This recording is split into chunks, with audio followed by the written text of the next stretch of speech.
Yes, ndabasuje rombaha nikaze kuri Sobanukirwa 5 TV.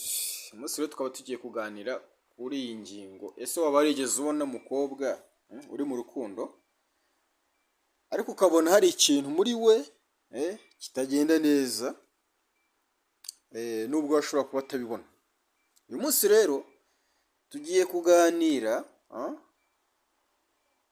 tugiye kurebera hamwe ibimenyetso bitanu byerekana ko umukobwa ari hafi kubabazwa mu rukundo, kandi wenda nawe ushobora kuba uri muri situation utabizi. Rero nkaba bararekiye gukurikira iki kiganiro kugira ngo namwe ejo mutazagwa muri uyu mutego, cyangwa se murebe yuko ibimenyetso bigeze kuri bitanu namwe ubwanyu mutaba mubifite. Reka rero mbasabe kugira ngo kore subscribe abantu bashya bashaka kujya muri uyu muryango wa Sobanukirwa 5 TV, mbasabe kugira ngo mujye mukora subscribe.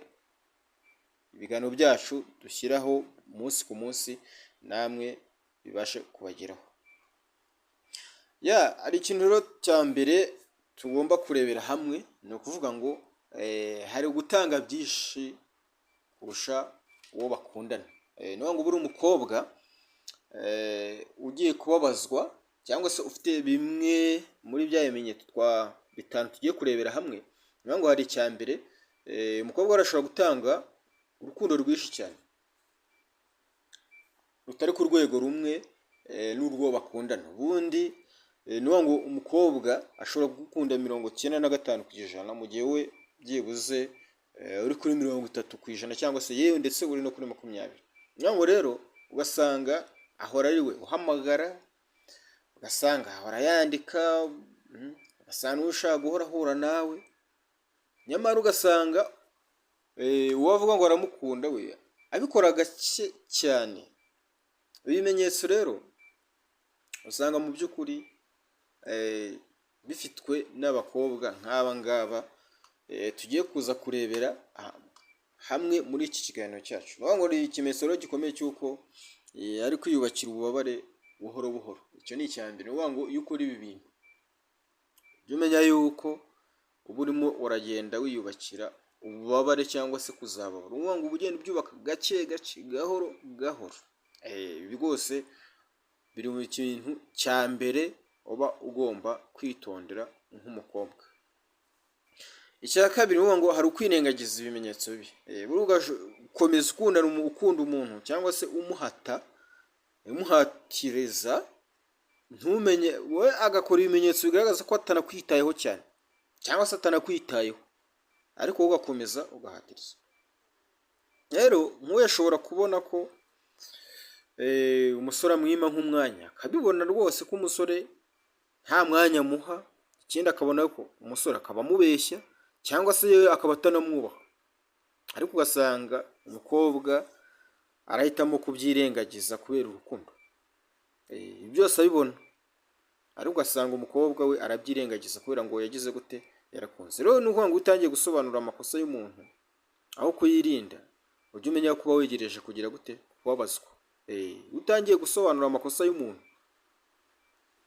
ntuyirinde, bantu ujye umenya yuko ikintu cyo kubabara rwose kiri hafi cyane. Rero ni ukuvuga ngo ikindi kintu ugomba kumenya, hari ikindi cyo kuvuga ngo gutinya gutakaza uwo bakundana. Ugasanga umukobwa mu by'ukuri ntashaka gutakaza umuntu ngo bakundana, arakomeza kumuhatiriza kubera ko ngo ntashaka kumuta. Ariko buriya nanone ikintu ugomba kumenya, urukundo nta nubwo ruhatirizwa. Ubundi utinya gutakaza, ubundi amaherezo uzamutakaza nubwo uri kumuhatiriza. Rero umukunzi ntugakundane utinya gutakaza umuntu. Niyo ngo umukobwa utinya kubura umusore akunda yemera ibintu byose yewe n'ibimubabaza usanga nabyo agira gute, usanga nabyo abyemera. Ntavuga uko yumva ibintu, usanga ntiyivugira kuko ahora yibaza ati se mutakaje. Uko we abona ibintu ntashaka kubivuga, ikibi ntakivuga, ikosa mubonyeho ntambwe ati se ko wakoze, oya nimbikora ndamutakaza, nimutakaza se rwose icyo kintu cyo kuvuga ngo nimutakaza nacyo aba ari ikibazo gikomeye cyane. Ariko rero ukuri ni uko utinya gutakaza umuntu, iyo utinya gutakaza umuntu ahubwo bituma umutakaza burya.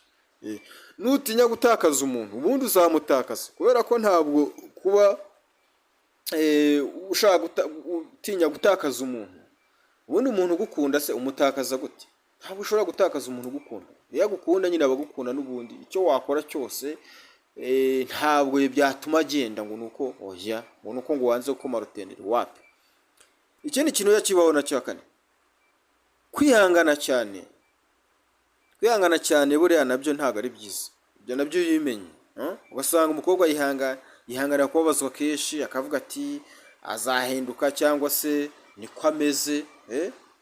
Rero ni ngo iyo umuntu akobaza kenshi ni ikibazo gikomeye. Wenda umuntu yakobaza rimwe ni ibisanzwe nkuko nawe wamubabaza, ariko niba umuntu ahora akubabaza ujye umenya ko uwo muntu mu by'ukuri atari impanuka, ahubwo ni kamere.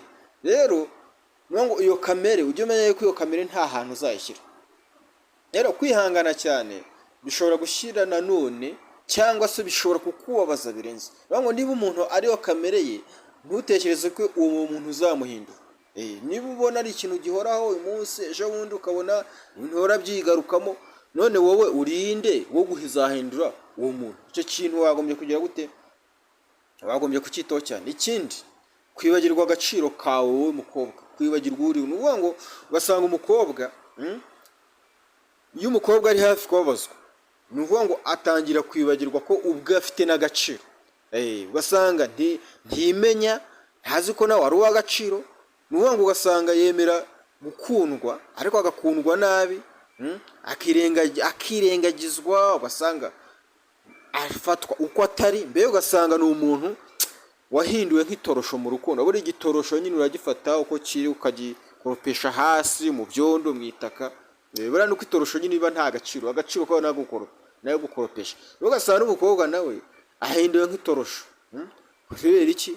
Urukundo rwa amarangamutima, urwo yewe si n'urukundo ahubwo ngo amarangamutima yaramuganje, amugira none ingaruzwa mu cyangwa se amugira igikoresho cy'uwo muntu yitwa ngo arakunda.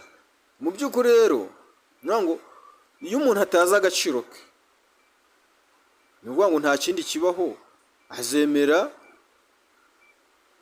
urukundo rugere gute? Ni ukuvuga ngo n'urukundo ntabwo ruzamwubaka. Niba utazi n'agaciro kawe vraiment,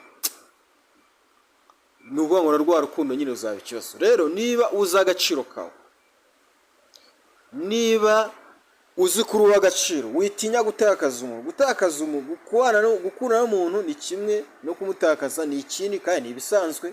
Kandi ugomba kumenya ngo ntabwo uyu wenyine ari we wenyine uri ku isi, nanyanga n'abandi bazankunda. Icyo kintu iyo wamaze kugishyira muri wowe, ukacyubakiraho, ukagishyira mu mutwe wawe, ni ukuvuga ngo urakundana ariko ukagira aho ibintu byawe bigarukira, ukagiraho ubaho. Ni ukuvuga ngo mu rukundo nyine rukakuryohera, kandi ugasanga mwese murakundanye. Urukundo buri wese afite mu kuzuzanya, mu kubahana, mu bintu byose ugasanga mubirimo neza. Rero niba wibonye muho ibi bimenyetso, ntugerageze kubabazwa ngo ubone guhinduka.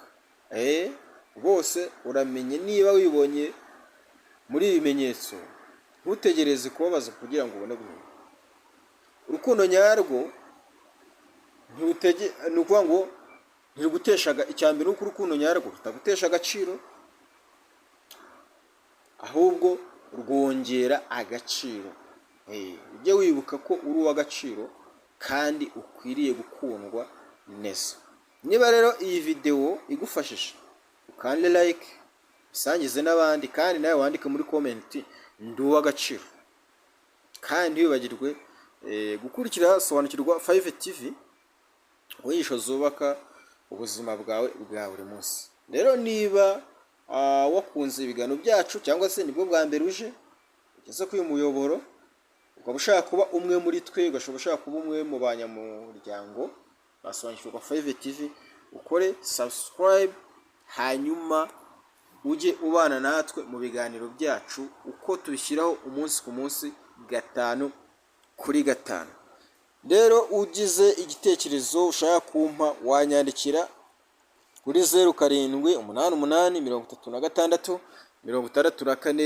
0788366415. rero komeza ukurikirane ibiganiro byacu, nkaba rero mbarakira gukurikirana indi topic izakurikiraho nanone tuvuga ku bintu byinshi bigiye bitandukanye nk'uko dukunda kubivugaho.